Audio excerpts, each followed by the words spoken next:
Hello, everybody, and welcome to another My Music. I'm Graham Coath, and this is John Denton, who is probably the youngest person I've ever had on My Music so far, which is fantastic.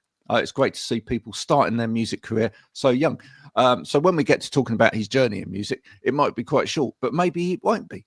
You just have to stay around and find out. We're going to watch this though first from the wonderful people at Analog Track. Keep on, don't stop.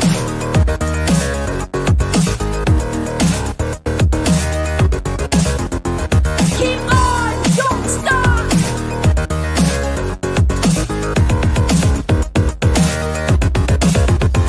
Keep on, don't stop.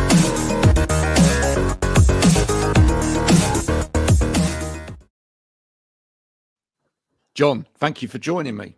Thanks for having me.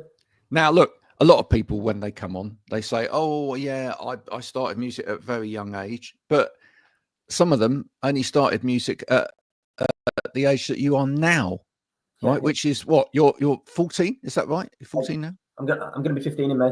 So yeah, 15. Yeah, get that in. Get that in. You know, when you're your age, you want to go. You see, the thing is, when you're your age, you want to go up with the numbers. When you're my age, you want to go down. It doesn't work. It doesn't work, right? So, what age did you first start? I got into music when I was like 7, and then obviously I got a guitar for Christmas when I was 8. So yeah. 8 years old. Yeah. How long did that take you to get to a point where you could like play a few chords and A few months. A few months. Yeah. Wow. Search some videos up on YouTube, and then I was off then. Yeah. Did that mean that other things had to suffer in your life? I mean, were like, could you not spend a lot of time with friends, or did you weren't interested in sort of gaming or other things or whatever? I think I was alright, to be honest. Yeah. I just love doing that basically. So yeah, just done that all day. And obviously, it's evolved into what's happened now. So yeah. Fine. How have you found, now that you've started writing songs, you're quite accomplished now at playing your instrument or whatever. How have you found that has affected your social life now? Are you like, one of the cool kids now? Are you? So that I'd say I don't know. I mean, because often on Saturdays, I've got gigs and stuff, so that can affect things sometimes. But I'm happy doing that instead of going out with with my friends, because I don't know what the word is. I sort of prioritize it more, if you know what I mean. Yeah. Do you drag your friends along? Do they get to come to gigs? Do you? I don't not let them go, but they don't go now. Oh, they don't go anywhere. Yeah. So tell me, who kind of inspired you to get going music wise?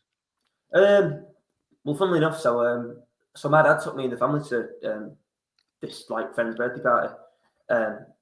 His name's Chris, and there was a karaoke machine, and what was going on with the party was that like so all the adults in the party would like go on the karaoke machine and go and have a go. And then Chris's birthday it was. He sang "Highway to Hell" by AC/DC, and I just like the song. So what I did then was I went out, got my dad's phone off him, and then just searched up, a bunch of AC/DC songs, and obviously, that introduced me to tons of other bands like, Guns N' Roses and Metallica and that. And then about a year later, like Indie came along, and I sort of discovered, the things that had happened in my city in the past, Manchester. So, yeah.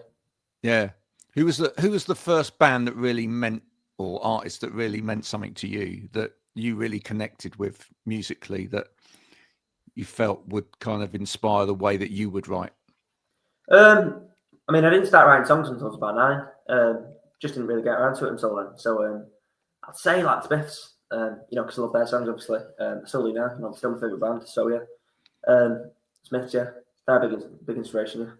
Yeah. What was it about the Smiths? Is it the Morrissey's lyrical charms, or is it Johnny Marr's incredible guitar work with those amazing melodies that run throughout, or is it the combination of both? Or what was it Yeah. that inspired you? Probably a combination of both. Yeah, I'd say. Yeah. What do you feel like? How do you feel like about most pop music then? Because that's what you've mentioned there. Is an inspiration like something like the Smiths. You know, that's, dare I say it, that's real music. Yeah. Right. So how do you feel about some of the kind of like mainstream pop music as a young person? Well, nowadays, Mm, a lot of it's pretty rubbish, to be honest. I'd say like a lot of it's just like, I don't know what the word is, like just I mean, what I've noticed now is that it's like a trend is that a lot of like new artists that are sort of like going up there now is that they're just sort of like sort of I don't want to say copying, but sort of like well, yeah, I'll say copying. Just like just sort of copying artists that were were around in the 80s. Like if you look at, for example, Stephen Sanchez, who I like, by the way, he's just copying like 50 stuff, and that's the way he sounds. And if you look at, I don't know, somebody like Carpenter, she's just 80s. I mean, there's tons of them, so I think I don't know, that's what I've noticed now. And because it's not been around for so long, it's new. And yeah. What will be what's the aspiration for you in terms of songwriting? What are you looking for when you write a song in terms of a audience response or a personal satisfaction from your own point of view? What is it that you're trying to push for? I just want to, I don't know, I just want to because I've always looked up to like bands like the Smiths and Oasis and Stone Roses and stuff. So, and you hear tons of people say this, but I just want to write one of those songs, even if it's just one, like a really really top song. Yeah, not Yeah. yeah. What makes a top song though? Is it the fact that it like touches people in a real way, or it sort of says something about your generation, or it says something to stir people up? Is it what is it that you're looking for in terms of things like lyrical content? I mean, you're so young. Where do you get your inspiration from in terms of lyrics, for example? Just daily life, like stuff like that. Sometimes certain songs aren't really about anything, just making words rhyme. But yeah. Sometimes obviously about something in daily life. Yeah. Yeah. Do you people watch? Are you a people watcher when you're out and about? Oh yeah. I mean, there's usually a pretty decent crowd. I think what's good about playing gigs nowadays is that I think what's good about playing gigs now for me is that I'm doing tons of support slots. So I'd say I'm constantly getting introduced to new audiences, and it's good. Yeah. Are you? I mean, obviously you've mentioned some big bands there like the Smiths, etc. But who, in terms of your peers at the moment, who is kind of aspirational to you, and who would you love to be touring with? I mean, I'm 14, so I can't really tour with anyone. But unfortunately, I think about some new bands. I think I'd say probably my favourite new band at the moment are Lost in a Party. Like because they did their first album in February, and it's, well, in my opinion, I'd say it's the best album of like my lifetime that's come out yet. It's just amazing. Fontaine's DC, they're pretty great. And yeah, I'd say those two. Yeah. Well, they're great bands live, aren't they? Yeah. I mean, obviously, when in terms of you live, it's you and a guitar at the moment. Yeah. It is, just me in the acoustic. Yeah. Are you trying to develop that into a band at some point, or would you? How would you see that growing? I think it's one of those things where, like in 5 years, I don't want to still be playing Casimir Stockroom and with a full backing band. If you know what I mean. Like I want to be like have a bit of a status before then. If you know what I mean. So yeah. Probably until then, until I'm like as big as like a Fontaine's DC or Lost in a Party or whatever. Yeah. Well, do you feel like as you go on, you'd actually quite enjoy the camaraderie of being in a band with other people as well? I mean, I've done it. I've done it before. Like, before this, I was in a band for 3 years. So yeah, I love being in a band. Yeah, totally, it's great. Yeah, it's like it's got like a nice community sense, if you know what I mean. And like I said this yesterday. Like I think sometimes you can struggle on stage a bit, but you know, what was I going to say then? I keep like completely forgetting the words. Yeah. Oh, that I always had that problem. You just Really have to write the first line on your hand, you know, Yeah. because normally once you get going, it's okay. But it's like first line, and then I'd just be really confident about it as well, especially when you first start, because like nobody knows the words to your songs anyway. It's more of a problem later on when everybody knows the words, you know. But it's whatever you need to do, really. Write it on, look, you know, and then when you get bandmates, what you do is you write it on the back of their t-shirt, and then get them to stand in front of you. See, it's all this stuff that bands need to know. What's the hardest part of the whole music industry for you, do you think? I mean, as I say, you're so young, but just looking at it as an industry, what do you think in terms of succeeding in it's going to be the most difficult thing? Tough question. I'd say doing social media, because I think, in my opinion, like musicians probably aren't meant to do social media.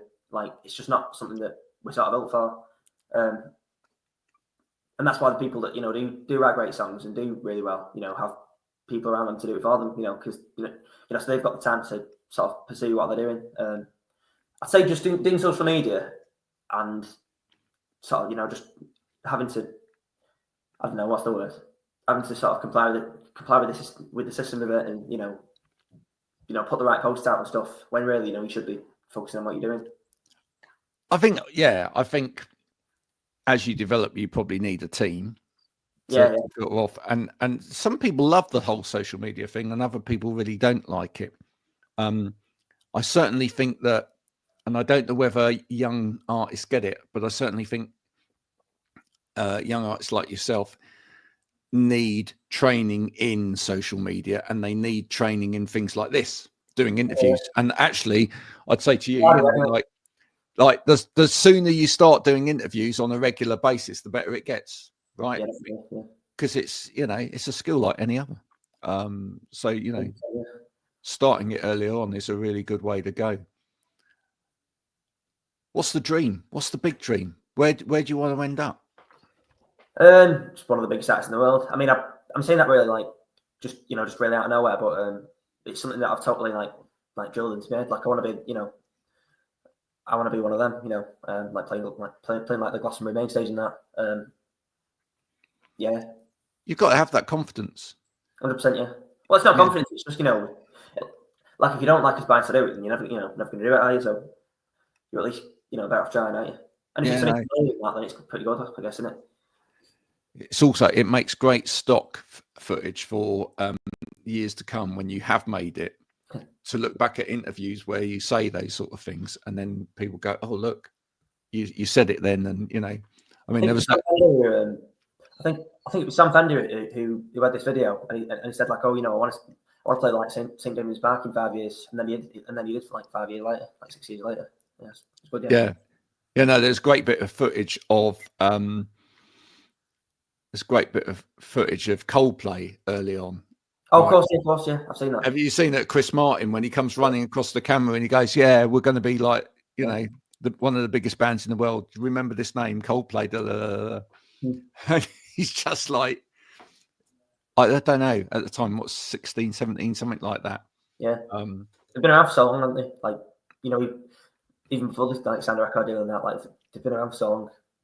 Yeah, exactly. And people don't realise that, you know, they've paid their dues, you know, they've been at it for years and years and years. And that's what you've got to do to be successful in this world. If you could get one gift today, right, that would really help your music career, what would that be? What, like a physical, like? Yeah, anything. Tough question. A guitar, a pedal, an amp. I was thinking now. I won't mind I won't mind a Gretsch. Like a yeah. Wouldn't mind one. Yeah. I'd actually really love it, Gretsch, if you could just send me a guitar. That'd be great. Yeah, that'd be great. Please do. Yeah. Have you ever played one? Just in guitar shop, yeah. I mean, because I mean, because I go to the shop centre sometimes with my friends, and it's a really nice guitar shop. With nice people in there, and they always let me have a go. So yeah, only now I've played Gretches. Well, what you need to do is go and do some in-house performances for guitar shops and get paid in guitars. That's the way to go. So Really? it's a really great idea, isn't it? Yeah, I'll come and play all day and at your shop, and you can pay me in guitar equipment. It's just Great, isn't it? Yeah. it's a really good, it's a really, really good way to go. Yeah. Listen, it's been absolutely brilliant meeting you, John, and talking about. And I look forward to your career blossoming as you go forward. If you could say, because you've got some bits and pieces of music out at the moment, if you could say to everybody out there to go and add one song of yours at the moment to a playlist, what would it be? So I'm releasing my debut single on the 21st of February.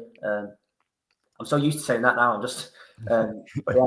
So yeah, it's going to be out on everything. Like YouTube Music, Spotify, iTunes, pretty much everything. I think. Yeah, just listen to it if you want, and don't have to like it, but I'll listen. Well, you don't have to like it, but add it to a playlist anyway. Yeah. Just help John On along. YouTube. But if you do like it, stop and give John a little mention, and also just speak to him. Let him know that you like it, because that's really important. Artists, especially young artists, really need that encouragement from people that they've actually taken the time to listen and like their music very much as well. So, John, it's been a pleasure speaking to you. Thank you for coming on today. You're so young, but it means you've got your whole world still to come, and we will watch with interest. Come back in a year's time when you're further along the line, and we'll discuss how it's gone in a year. And you'll go, oh my God, not that interview that I did a year ago. But that's it. That's the thing, isn't it? We're all learning all the time. We're all growing, as it were. This is the wonderful John Denton, ladies and gentlemen. And this has been my music. If you've enjoyed this, then please share with other people. We've also now started the My Music Supporters Club as well. You can find that at mymusicpodcast.com. You can join £10 for a year, £1 a month. It's a tiny bit of money. And I'm going to be inviting musicians in as well. There's already a load of musicians in there. We're going to create a support community that talk about music all the time, basically. What better thing to do, really? And we'll see you soon. Bye for now.